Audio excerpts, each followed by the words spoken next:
Hey, what's up YouTube? Welcome back to Skookum Living. So we've got a fun project today. We're going to be making some wooden rings with just some basic tools.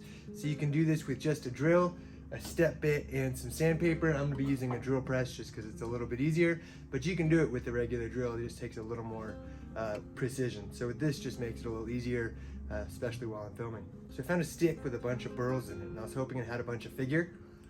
And you can look, it's got a bunch of beautiful swirls and a bunch of figure in there. So this is going to be what I'm going to make my ring out of.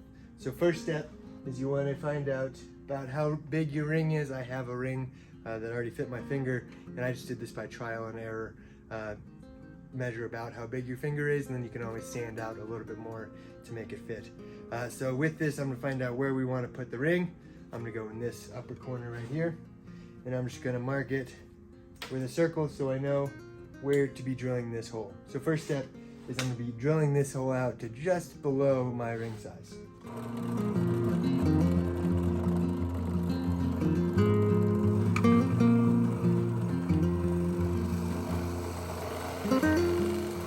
Alright, now that we have the hole drilled out of the center, fits almost around my knuckle, we're going to come back in, we're going to sand that a little bit later on. But first we want to trace this out and cut probably about 1/4 inch, maybe a little more, around the outside of this just to make it easier for our sanding step.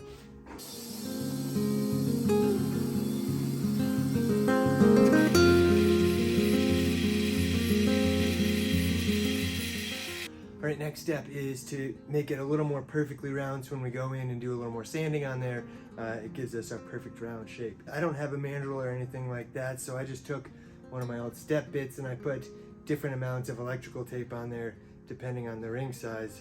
And so this fits and just kind of wedges on there like that, and that's pretty darn good. So now if you just put it on your drill, and as you spin it, that'll give you the perfect smooth. I'm gonna use my belt sander just to make it a little faster, but you could just use a regular piece of sandpaper and put it on a desk and go back and forth. All right, that looks great. Looks nice and round and perfect. So now we're gonna smooth out the inside, make it fit our finger, and then we'll put it on the drill press and we'll bring it down to actual size. If you have a Dremel, this works a little faster.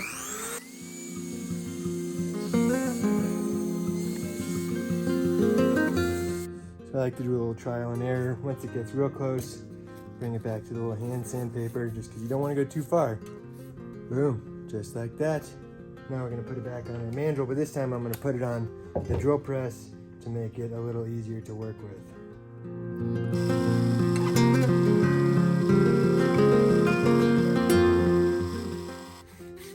So now once you pull it off the mandrel, we're just going to use a tube of rolled up sandpaper, and we're going to sand off the inside just a little bit more, smooth it out with the fine sandpaper.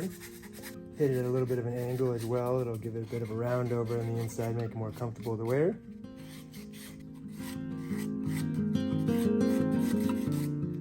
All right, now that you have the ring done and it fits you well, you can use whatever type of sealant you'd like. You can use wood stain or polyurethane, or I just like to use cutting board oil.